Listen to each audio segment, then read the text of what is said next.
Not All Tarts Are Apple, by Pip Granger, read by Tanya Myers. I can't remember when I first went to live with Auntie Maggie and Uncle Bert. Rumour has it that I lived with my mum for the first few months of my life, but that she nipped into the café one day to borrow a few quid and somehow managed to leave without me.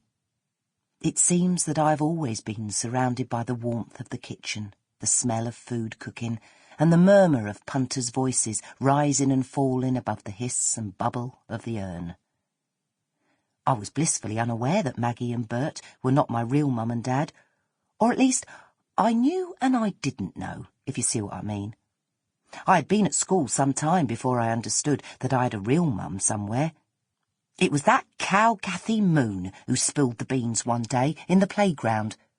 We were in the first year of the juniors by then, so I was 7. I can hear it now.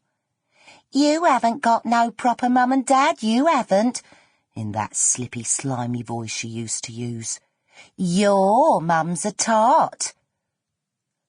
I didn't know what a tart was then, but I did know I didn't like that Cathy Moon saying it about my mum, whoever she was. I hit her and made her nose bleed, and I didn't care. Auntie Maggie and Uncle Bert were called up to the school, but only Auntie Maggie went. Uncle Bert had to keep the café open, and so he got Mrs. Wong in to help. Auntie Maggie put on her best dress and Granny's brooch and her good shoes and took me by the hand and sailed in through the school gate like royalty. Right there in the playground she gave me a big smacking kiss. "Don't you worry, love.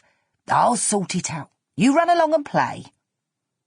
Of course, up until then I hadn't been worried at all, because I hadn't really twigged that anything was wrong, although I should have got an inkling on account of the dress and Granny's brooch.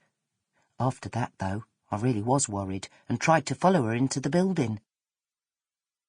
I suppose I was working on the theory that if I just hung on to the hem of her best moleskin coat, everything would be all right. Auntie Maggie had that effect on everyone. Just stay within the shadow of her mighty bulk and everything would be all right. Trouble was, I had competition. Several dogs had followed us into the playground and were also trying to hang on to the hem of Auntie Maggie's coat. That moleskin always attracted lots of dogs. As far as I was concerned, that was its charm, that and the feel of it. Of course, I didn't know that hundreds of lovely little moles, like the one in the Windsor Willows, had to give their all to make it. Once I discovered this terrible truth, I never really felt the same about it. Anyway, I was soon shooed away, and the door was slammed on several noses, including mine. I just had to wait, my apprehension growing. The bell went, and we all lined up in our classes. Miss Well-Beloved, who wasn't, was on duty.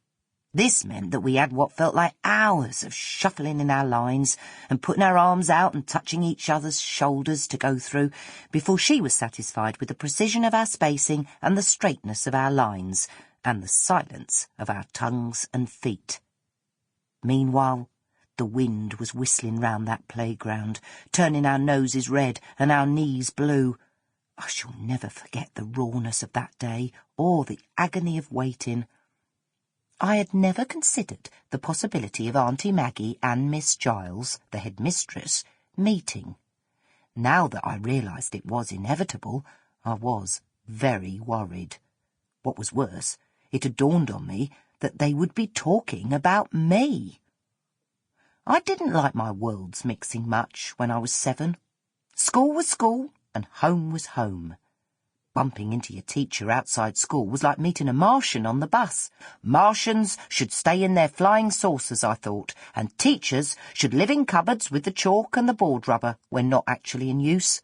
They had no right to turn up in the greengrocer's or on the pavement outside Frenchie's like ordinary people. Well, my Auntie Maggie in school was like that. Auntie Maggie was just too big for it, and far too jolly and loud. Jolly and loud weren't encouraged in school.